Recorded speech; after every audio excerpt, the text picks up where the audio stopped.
hello hi नमस्कार जय जगन्नाथ गोटे नुआ फ्रेश ब्लॉग नहीं कि आपण पाखे आज हूँ बड़ ओषा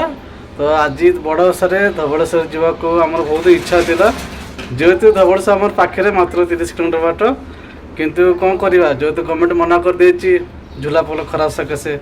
आ तो जापरूँ से पाख मंदिर को आम जाइलु आ चलतु आज भिडियो स्टार्ट करवा जदि आम भिडियो आपको भल लगुच लाइक कमेंट आउ सब्सक्राइब करने को भूलुनि चलन देखिए रानी मैडम रानी आम रोसे कौन कर घर भितर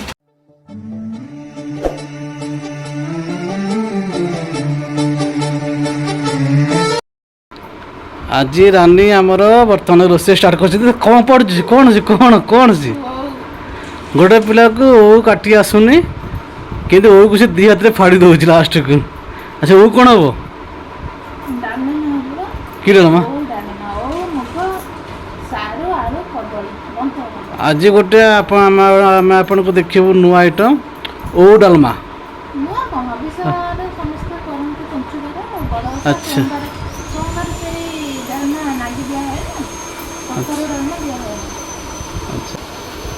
तो पंचुक आमर आज हूँ ओ डालमा ओ मुग डाली कौन कदली आलू गोटे पिला काट काट ओ काट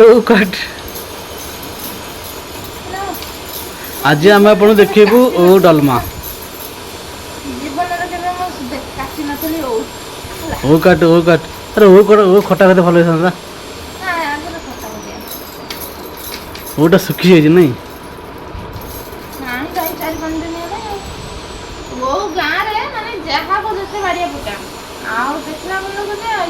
गाँव रे माने ओ आम आणु मागणा हो माने घर पाखे कि ओ गच कि आम किणिक खाऊ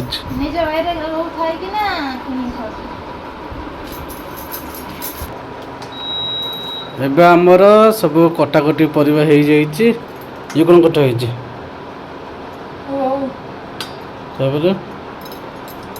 फोटो कदली आलू सारू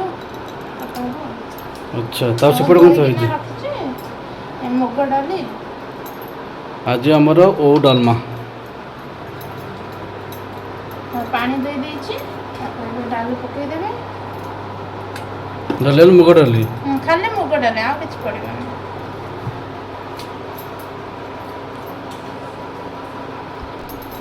डाली पका सरी गला एबे मुग डाली पका सरी गला एबे हमर पड़िबो परिवा सब पड़िबो हमर सारू कदली तारो किछ समय टिके फुटला परे ओ को पकेबा ओ को टिके छेची किना पकेबा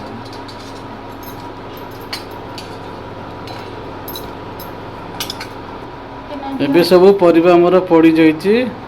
एबे एथरा हमर पड़िबो हल्दी आ वो पड़ियोनी कि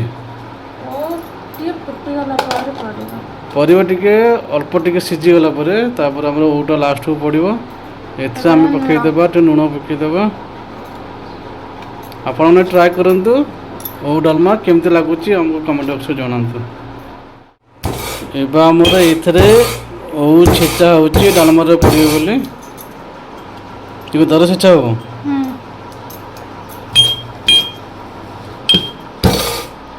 दर छेचा होइकिना ओ हमर डालमा रे पड़िबो हमर ऑलरेडी छेचा होइकि थुआ जाइछि डालमा टिके दर छेचा हो सारा परे ओटा पड़िबो एबा हमर डालमा हेइ आसिलै चलो हम देखिबा सिझिला कि नहीं परिबा डाली सब सिझी गलानी ऑलरेडी परिवा दर छेचा हो गलै टिके भल से चेक कर देबो ऑलरेडी सिझी गलानी परिवा एबे हम एथरे पकई देबा जो छेचा ही रखी थिबा ओ आ जदी आगो पकई देबा ओ को से खट्टा है जो सिझीबानी परिवा किछि परिवा सिझोनी डालमा टिके कसाळे हे जिवो आगो डालमा सिझी गला परे लास्ट को अपन ओ पकेबे कारण ओटा बहुत जल्दी सिझी जिवो काइना जो तो ओटा छेचा है जे एबे पड़गला एबे आम आपको घोरे दबा केते मिनट ପାଞ୍ଚ ମିନିଟ୍ ଆମକୁ ଭଲସେ ଘୋରେଇଦେବ 5 ମିନିଟ୍ ପରେ ଆସିକି ଦେଖିବ ଆମେ ଏବେ ଆମର ଓଉ ଡାଲମା ଅଲରେଡ଼ି ସରିବା ପରେ ହେଇଗଲାଣି ଛୁଙ୍କ ହେଇନି ମୁଁ କେବେ ବି ଓଉ ଡାଲମା ଆଜି ଖାଇନି ଆଜି ରାନୀ ମୋତେ ଫାର୍ଷ୍ଟ ଟାଇମ୍ ଦେବ କରିକି ଓଉ ଡାଲମା ଦେଖାଯାଉ ଆଜି ଓଉ ଡାଲମାଟା କେମିତି ଲାଗୁଛି ତାର ହିଚକି ଆସିନାହିଁ ୱାଓ ଭଲ ବାସ୍ନା ବି ଆସୁଛି ଭଲ ସ୍ମେଲ୍ ବି ଆସୁଛି ଖାଇଲେ ମୁଁ ଆପଣଙ୍କୁ କହିବି ଯେ ଓଉ ଡାଲମାଟା କେମିତି ଲାଗୁଛି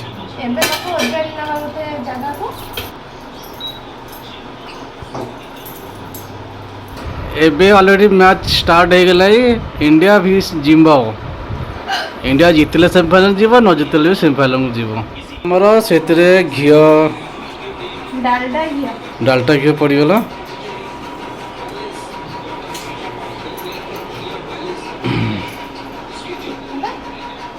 ଏବେ ଆମର ଛୁଙ୍କ ହବ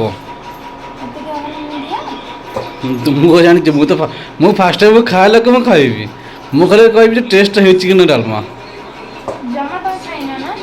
ଟୋଟାଲ୍ ମୁଁ ଖାଇନି ଓଉ ଡାଲମା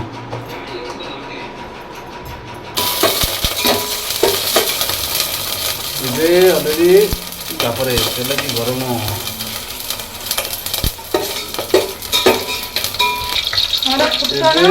ଲଙ୍କା ଡାଲଡା ଘିଅ ସବୁ ପଡ଼ି ଦେଇଛି ଏବେ ଆମର ଛୁଙ୍କ ମରାଗଲାଣି ଆରେ ବାବା ଏବେ ତା ଦେହରେ ଟିକେ ଆମେ ଗୁଆ ଘିଅ ପକେଇଦବା ଗୁଆ ଘିଅ ମାନେ ଛୁଙ୍କ ହେଇସାରିଲା ପରେ ଆପଣ ସେଥିରେ ପୁରା ପିଓର ଦେଶୀ ଘିଅ ଗୁଆ ଘିଅ ମାନେ ଗୁଆ ଘିଅ ଆଉ ତା ଦେହରେ ଟିକେ ଜିରା ଲଙ୍କା ପାଉଡର ଟିକେ ପକେଇଦବା ପୁରା ୟମ୍ମି ଲାଗିବ ୱାଓ ମାନେ ଦେଶୀ ଘିଅ ତାପରେ ଜିରା ଲଙ୍କା ଗୁଣ୍ଡ ହେଇକି ଥିବ ମୁଁ ତ ଜାଣିନି କରିଛି ଫାର୍ଷ୍ଟ ଟାଇମ୍ ଆଉ ଯାହା ହେଇଥିବ ଆଉ ଆପଣମାନେ କେମିତି କରନ୍ତି ଆଉ ଆମକୁ ଟିକେ କମ୍ ରୋଷେଇ ଜଣାନ୍ତୁ କହିବେ ଆଉ ଏବେ ଆମେ ବସିଲୁ ଖାଇବା ପାଇଁ ଏ ଅରୁଆ ଭାତ ଆଳୁ ଚକଡ଼ା ଆଉ ଡାଲମା ଓଉ ଡାଲମା ତ ମୁଁ ଆଜି ଫାର୍ଷ୍ଟ ଟାଇମ୍ ପାଇଁ ଖାଇବି ଓଉ ଡାଲମା ମୁଁ ଆପଣଙ୍କୁ ଖାଇକିନା କହିବି ଓଉ ଡାଲମାଟା କେମିତି ହେଇଛି ଆଉ ଅରୁଆ ଭାତରେ ଟିକେ ଘିଅ ପଡ଼ିବ ଟିକେ ଘିଅଟା ନେଇକି ଆସେ ରାନୀ ବର୍ତ୍ତମାନ ଘିଅ ନେଇକି ଆସିଲେ ଏବେ ଆମର ଆଳୁ ଦେହରେ ଆଉ ଟିକେ ଘିଅ ପଡ଼ିବ ଏଥିରେ ଟିକେ ଆମେ ଘିଅ ଚାମଚ ଖଣ୍ଡେ ପକେଇଦେବା ଆରେ ବା ଅରୁଆ ଭାତରେ ଟିକେ ଘିଅ ନ ପଡ଼ିଲେ ପୁରା ଗୁଆ ଘିଅ ଅଛି ପୁରା ଗୁଆ ଘିଅ ତ ମୁଁ ଏବେ ଆପଣଙ୍କୁ ଖାଇକିନା କହିବି କେମିତି ଓଉ ଡାଲମାଟା ହେଇଛି ୱେଟ୍ ଏବେ ରାନୀ ଯେଉଁ ଡାଲମାରେ ଯେଉଁ ଆମର ପଡ଼ିଥିଲା ଓଉ ତାକୁ ବର୍ତ୍ତମାନ କଞ୍ଚା ଲଙ୍କା ଟିକେ ନେ କଞ୍ଚା ଲଙ୍କା ଟିକେ ପକେଇଦେ ଆଉ ଟିକେ ଲଙ୍କା ଗୁଣ୍ଡ ଟିକେ ପକେଇଦେ ଟିକେ ଲଙ୍କା ଗୁଣ୍ଡ ପଡ଼ିବ ପୁରା ଖାଇବା ପୁରା ଜମିଲା ଆଉ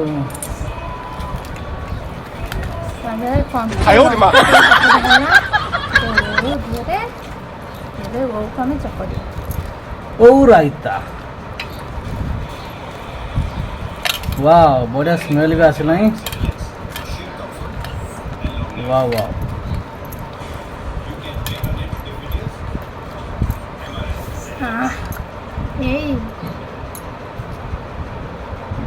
ୱାଓ ପୁରା ମସ୍ତ ଏଇ ଝୋଳକୁ ଖାଇବା ହେଇଗଲା ତ ଏବେ ମୁଁ ଦେଖାଯାଉଛି ମସ୍ତ ମସ୍ତ ଏବେ ମୁଁ ଆପଣଙ୍କୁ ଖାଇକି ଦେଖେଇବି କେମିତି ହେଇଛି ଖାସ୍ କରିକି ଓଉ ଡାଲମା ଯେହେତୁ ମୁଁ ଫାର୍ଷ୍ଟ ଟାଇମ୍ ପାଇଁ ଖାଉଛି ଓଉ ଡାଲମାଟା ତ ଦେଖିବା କେମିତି କ'ଣ ଟେଷ୍ଟ ହେଇଛି ରାନୀ ମୋ ପାଖରେ ବସନ୍ତି ଏବେ ମୁଁ ଖାଉଛି ଦେଖିବା କେମିତି ଲାଗୁଛି